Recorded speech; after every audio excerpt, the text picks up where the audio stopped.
یعنی میرا بچپنا جس وقت گزرا اس وقت اور اس وقت کو میں بہت زیادہ مختلف پاتا ہوں. جو حالات عام زندگی کے دن گزارنے کے لیے، ایون سانس لینے کے لیے جو ہمیں چاہیے وہ نہیں ہے.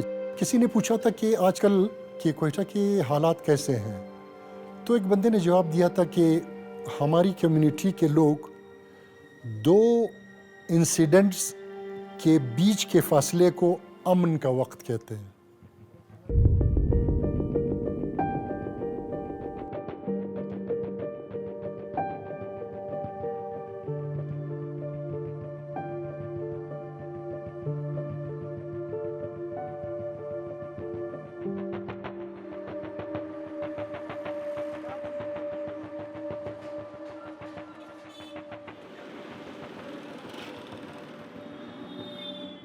پہلی انسیڈنٹ جو مجھے بہت زیادہ ڈر لگی تھی وہ میں 2 کلاس میں تھی، اور یہی قریب اسپینی روڈ پہ ہی کسی گاڑی پہ ٹارگیٹ کلنگ ہوئی تھی. اسی وجہ سے خوف ہمارے دل میں بہت زیادہ ہے نا. لوگ یہ سمجھتے ہیں کہ ایک ٹارگیٹ کلنگ ہو گئی، فاتحہ خوانی ہو گئی تو سب کچھ ختم. اس کے بعد بھی ہم لوگ دیکھتے ہیں کہ ایک فیملی کتنی بیچاری ہو جاتی ہے، مطلب ان کو کتنے درد ہوتی ہے. یہ نہیں ہے کہ بس ایک ٹارگیٹ کلنگ ہو گئی اور ہم لوگ بھول گئے، نہیں. جب ہم لوگ وہی اس پیرنٹس کو دیکھتے ہیں، اس بچوں کو دیکھتے ہیں، تو ہر دن ہمیں وہ درد ہوتی ہے.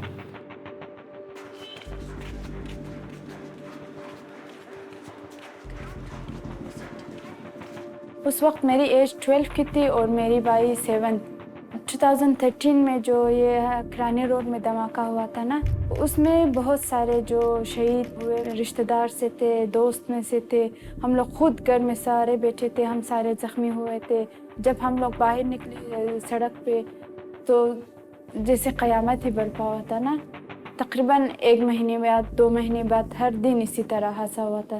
تو میں وہ گھر میں ہی بیٹھنا پسند کرتی تھی، کیونکہ وہ خوف آئی تھی میرے دل میں، اگر ابھی میں باہر جاؤں میں بھی اسی طرح نہیں ہو جاؤں.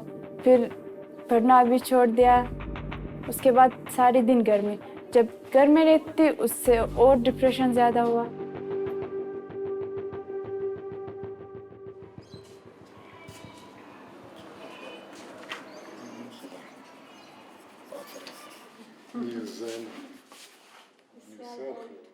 اگر ایک انسانی بچہ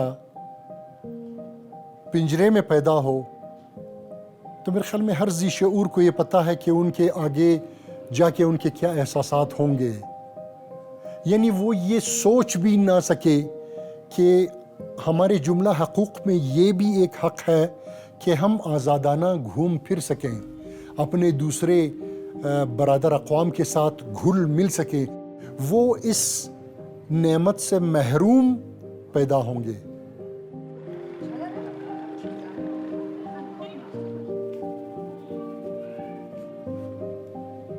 ہزارہ کمیونٹی پچھلے 2 عشروں سے ٹارگٹ کلنگ کا منظر دیکھ رہی ہے، تو اس کی وجہ سے ہم سے ہمارا بیسک رائٹس چھینا گیا ہے. بیسک ہیومن رائٹس کیا ہوتی ہے؟ Basic human rights freedom of survival ہوتی ہے، فریڈم ٹو موو فریلی ہوتی ہے. ہم پلیس اے سے پلیس بی تک موو نہیں کر سکتے ہیں فریلی. آپ میں بچپن سے آپ کا سیلف کانفیڈنس نہیں بلڈ کریں گے، بچپن سے آپ صرف دھماکے دیکھیں گے، آپ صرف ٹارگٹ کلنگ دیکھیں گے، تو آپ میں ذہنی سکون نام کی چیز رہے گی نہیں. ہم محدود ہو کر رہ گئے ہیں کہ یہی ہے، یہاں پڑھنا ہے، یہاں جینا ہے، یہاں مرنا ہے.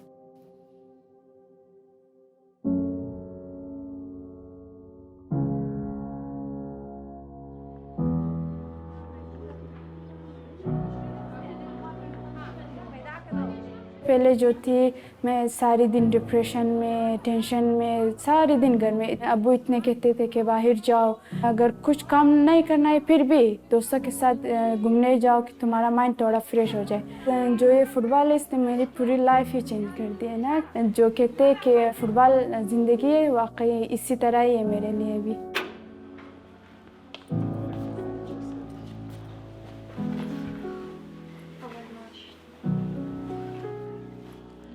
جب ہم لوگوں نے شروع کی تھی تو A to Z ہم لوگوں نے بہت سارے ڈیفیکلٹیز فیس کی. لائک لوگ بہت زیادہ کریٹیسائز کرتے تھے کہ لڑکی کو فٹ بال سے کیا، اور دوسری یہ کہ ہمارے پاس کوئی پراپر گراؤنڈ نہیں تھا.